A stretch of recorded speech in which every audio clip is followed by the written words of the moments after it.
नमस्कार मंडळी. चला आज थेट डेटाच्या भाषेमध्येच उडी मारूया. हो, मी बोलतोय स्केलर्स, वेक्टर्स, मॅट्रिसेस आणि टेन्सेसबद्दल. म्हणजे कम्प्युटर आपल्या जगाला कसं बघतो ना, त्याची ही अगदी ABCD आहे. सो तयार आहात? चला सुरू करूया. पण थांबा, हे सगळं सुरू करण्याआधी एक साधा प्रश्न आहे. कॉम्प्युटर जेव्हा एखाद्या फोटोकडे बघतो तेव्हा त्याला नक्की काय दिसत असेल? रंग, आकार की फक्त पिक्सेल्स? ह्या प्रश्नाचं उत्तरच खरं तर आजच्या आपल्या संपूर्ण विश्लेषणाचा केंद्रबिंदू आहे. तर मग आपला आजचा प्रवास कसा असेल? आपण सुरुवात करणार आहोत स्केलर नावाच्या अगदी बेसिक बिल्डिंग ब्लॉकपासून. मग पुढे जाऊ वेक्टर्सकडे, त्यानंतर मॅट्रिक्स आणि शेवटी पोचू टेन्सरपर्यंत. आणि हो, शेवटी हे सगळं एकत्र जोडून आपण द बिग पिक्चर नक्कीच बघणार आहोत.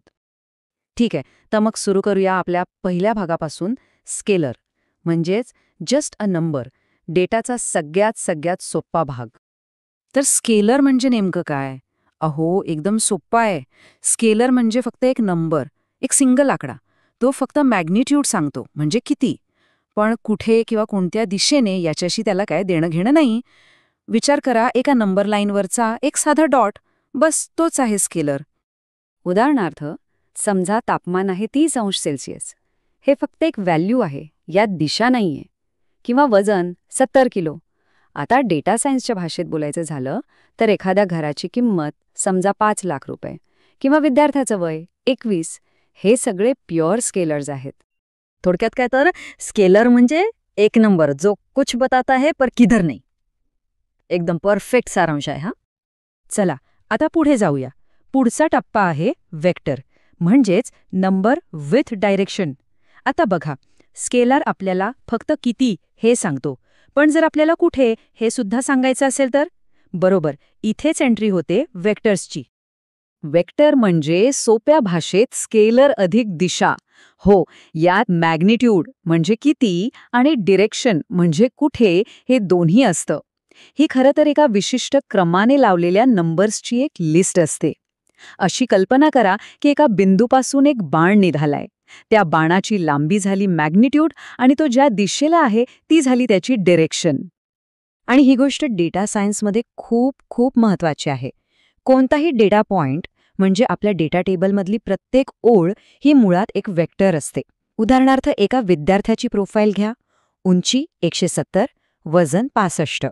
हा झाला एक 2D वेक्टर ज्यात 2 फीचर्स आहेत. आणि के नियरेस्ट नेबर्स सारखे प्रसिद्ध अल्गोरिदम्स तर पूर्णपणे वेक्टर मॅथवरच अवलंबून असतात. तर लक्षात ठेवण्यासाठी एक सोपी आयडिया. नंबर लाइन से आगे एक एरो जिसमें लेंथ और डायरेक्शन दोनों, हाच आहे आपला वेक्टर. आपला पुढचा विभाग आहे matrix, the data table. Okay, तर एक डेटा पॉइंट म्हणजे एक वेक्टर, हे तर कळलं. पण मग अशा अनेक डेटा पॉइंट्सच्या कलेक्शनला काय म्हणायचं? बरोबर ओळखलत. इथेच येतो मॅट्रिक्स.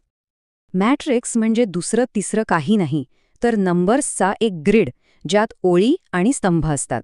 असं समजा की आपण एकावर एक असे अनेक वेक्टर्स रचून ठेवले आहेत. आणि सगळ्यात सोपं उदाहरण हवंय? आपली नेहमीची एक्सेल शीट, तीच तर एक मॅट्रिक्स आहे. आता ह्या उदाहरणाकडे बघा. इथली प्रत्येक ओळ म्हणजे प्रत्येक रो ही एका विद्यार्थ्याचा वेक्टर आहे. 90, 80, 70 हा झाला पहिल्या विद्यार्थ्याचा वेक्टर. आणि प्रत्येक कॉलम म्हणजे एक फीचर. ह्या केसमध्ये ते आहेत वेगवेगळे विषय. आणि आता सगळ्यात महत्त्वाची गोष्ट, मशीन लर्निंगमध्ये सर्वच्या सर्व डेटा, हो सगळा डेटा हा मॅट्रिक्सच्या स्वरूपातच प्रोसेस केला जातो. मॉडेल जे काही किचकट कॅल्क्युलेशन्स करतात ना, ते याच मॅट्रिक्सवर आधारित असतात.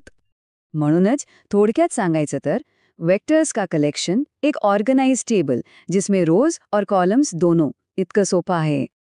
चला आता या कोड्यातला शेवटचा आणि सगळ्यात महत्त्वाचा तुकडा जोडूया, टेन्सर, बियॉन्ड 2D. आतापर्यंत आपण 0, 1 आणि 2 डायमेन्शन्स बघितले. आता मॅट्रिक्सच्या या सपाट जगाच्या पलीकडे मल्टिपल डायमेन्शन्समध्ये जाऊया. इथेच तर इमेज आणि व्हिडिओसारखा मॉडर्न डेटा अस्तित्वात असतो. आणि इथेच एक मोठा खुलासा आहे. टेन्सर म्हणजे नंबर्सचा एक मल्टी डायमेन्शनल क्यूब. आणि सगळ्यात भारी गोष्ट काय माहितीये? स्केलर म्हणजे 0D टेन्सर, वेक्टर म्हणजे 1D टेन्सर आणि मॅट्रिक्स म्हणजे 2D टेन्सर. म्हणजे आपण आत्तापर्यंत जे काही शिकलो ते सगळं टेन्सरच होतं, फक्त त्याचे वेगवेगळे प्रकार होते.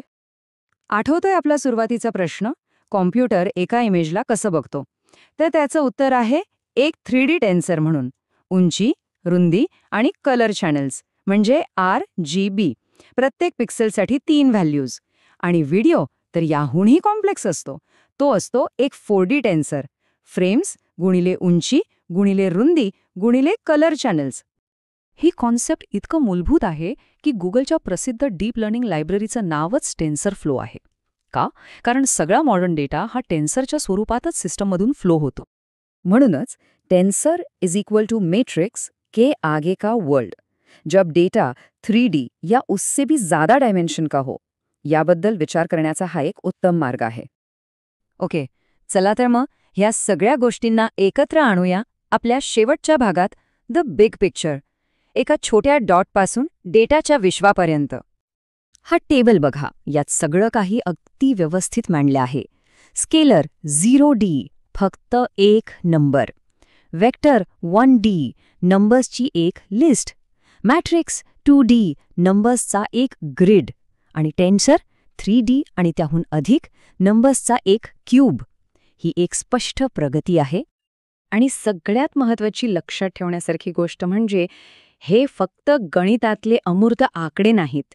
ही अक्षरशः ती भाषा आहे जी कम्प्युटर आपल्या या गुंतागुंतीच्या जगाला पाहण्यासाठी, समजून घेण्यासाठी आणि त्याचा अर्थ लावण्यासाठी वापरतो. तर जाता जाता मी तुम्हाला एका प्रश्नासोबत सोडून जातो. जसा आपला डेटा दिवसेंदिवस अजून कॉम्प्लेक्स होतोय, तसं भविष्यात आपण रोजच्या कामात 5D, 6D किंबहुना 10D टेन्सर वापरत असू का? आणि ते दिसेल तरी कसं? नक्की विचार करण्यासारखा प्रश्न आहे, नाही का?